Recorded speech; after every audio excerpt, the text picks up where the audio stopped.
Every year, millions of students prepare for one examination. Months of sacrifice, sleepless nights, coaching classes, mock tests. Parents invest their savings, students invest their dreams. They all believe one thing: if I perform well, I will succeed. That belief is called meritocracy. Now imagine the exam paper gets leaked, or security protocols fail, or irregularities emerge. Suddenly, students stop asking, who topped the exam? Instead, they ask, can we trust the system itself? This is where the National Testing Agency becomes one of the most important governance case studies. Imagine a bank. Its primary responsibility is to protect people's money. Now, suppose the bank outsources the vault keys to temporary contractual workers without rigorous background verification. Would people still trust the bank? Probably not. The problem is not outsourcing itself. The problem is outsourcing the core function without adequate safeguards. The same governance principle applies to examination agencies. The National Testing Agency was established in 2018 as an autonomous testing organization under the Ministry of Education. Its objective was simple but ambitious: conduct fair, transparent, efficient, and standardized entrance examinations such as NEET, JEE Mains, CUET, UGC NET, and others. The idea was to separate examinations from universities and ministers, creating a professional, technology driven institution dedicated solely to testing. On paper, the design appeared excellent: professional specialization, autonomy, technology, efficiency, standardization. But governance is judged not merely by design, it is judged by implementation. Think of constructing a modern airport. The blueprint may be world class, but if security checkpoints are poorly managed, the airport becomes unsafe. Similarly, an institution's credibility depends not only on its statutory mandate but also on its operational safeguards. One of the biggest governance debates surrounding the NTA concerns outsourcing. Large examinations require enormous logistical support: printing papers, transporting sealed packets, managing examination centers, technical support, IT systems, question paper development. Many of these activities involve external agencies or contractual persons. Outsourcing by itself is neither unusual nor undesirable. Governments across the world outsource specialized services. The real constitutional question is different. Can an institution outsource functions that are central to its own credibility without establishing extremely strong accountability mechanisms? Imagine a university hiring an external company to clean classrooms. No problem. Now imagine the same university allowing outsiders to prepare confidential examination papers without rigorous oversight. That changes everything. Some functions are support functions, others are core sovereign or institutional functions. Question paper security belongs to the second category. If these processes fail, public confidence collapses. This brings us to an important concept in public administration: the gap between policy design and implementation. Policy design answers, what should the institution achieve? Implementation answers, can the institution actually achieve it?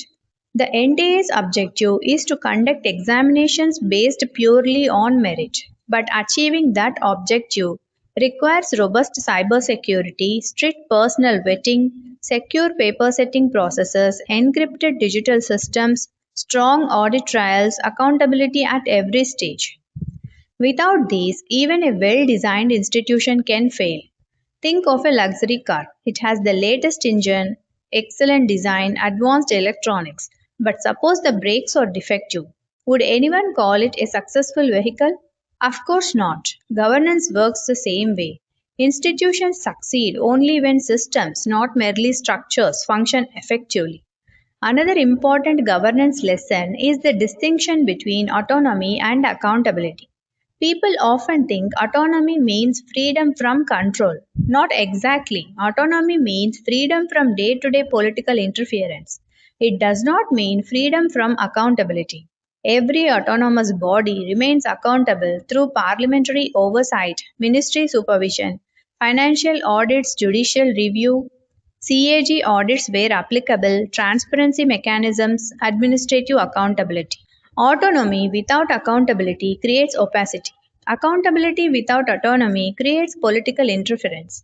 Good governance requires both. This case also illustrates the importance of institutional trust. Trust cannot be created by advertisements or official press releases. It is earned through consistent performance. Every successfully conducted examination increases trust. Every major controversy weakens it. When millions of students begin questioning whether examinations are fair, the issue extends beyond education. It becomes a question of public governance. For UPSC, avoid reducing the NTA debate to a discussion about one particular examination.